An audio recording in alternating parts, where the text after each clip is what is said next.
एक बार हजरत मूसा अलैहिस्सलाम अपने घर से निकलकर शहर की ओर बढ़े। उस समय ठीक दोपहर का समय था।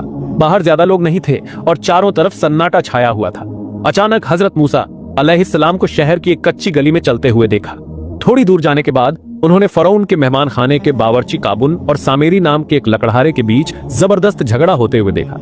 काबुन कुपरती नस्ल का था और सामेरी इजरायलियों में से था, इसलिए काबुन का हौसला काफी ज्यादा था, जबकि सामेरी अति कमजोर था।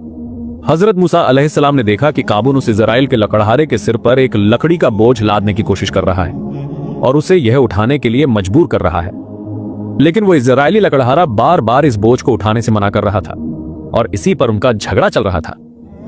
इजरायली खुद को कमजोर समझ रहा था, लेकिन जब उसने देखा कि हजरत मूसा अलैहिस्सलाम उनकी तरफ आ रहे हैं तो उसने चिल्लाते हुए मदद की प्रार्थना की।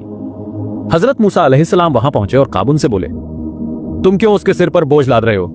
यह तो तुम खुद उठा सकते हो। लेकिन काबुन स्टबर्न था। उसने कहा कि वो इजरायली को यह बोझ उठाने पर मजबूर करेगा। इस पर हजरत मूसा अलैहिस्सलाम और काबुन के बीच झगड़ा बढ़ गया।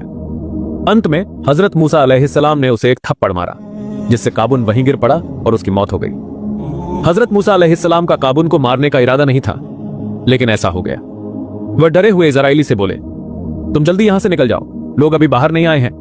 अगर फरौन के सिपाही आकर देख लेते हैं कि उसके बावर्ची की हत्या हो गई है तो हमारी रक्षा नहीं होगी। यह कहकर दोनों वहां से चले गए। फिर हजरत मूसा अलैहिस्सलाम ने अल्लाह के सामने इस गलती के लिए दुआ करने लगे, हे माबूद, मैंने बड़ा अन्याय किया है। मैं तो बस उस आदमी के साथ झगड़ा खत्म करना चाहता था, लेकिन अनजाने में ऐसा हो गया। इसके लिए मैं तुझसे पूरी सच्चाई के साथ माफी मांगता हूं। अल्लाह रब्बुल आलमीन ने हजरत मूसा अलैहिस्सलाम को इस अपराध के लिए माफ कर दिया। कुछ समय बाद राजपथ पर लोग बाहर निकल आए और उन्होंने काबुन का शव देखा और तुरंत यह खबर फरौन को पहुंचा दी। फरौन ने जब यह सुना तो वो बहुत क्रोधित हुआ और बोला, तुम तुरंत पता लगाओ कि किसकी यह हिम्मत है कि उसने मेरे बावर्ची का कत्ल किया है। उस हत्यारे को मेरे सामने लाओ, मैं उसे सबके सामने सजा दूंगा। राजकर्मचारी और फरौन के सिपाही इस आदेश पर तुरंत हत्या की जांच करने निकले, लेकिन लाखों कोशिशों के बाद भी उन्हें हत्यारे का कोई पता नहीं चला। वहीं हजरत मूसा अलैहिस्सलाम बेहद डरे हुए थे। उन्होंने वह रात इसी डर में बिताई। अगले दिन सुबह वह फिर से शहर की ओर गए।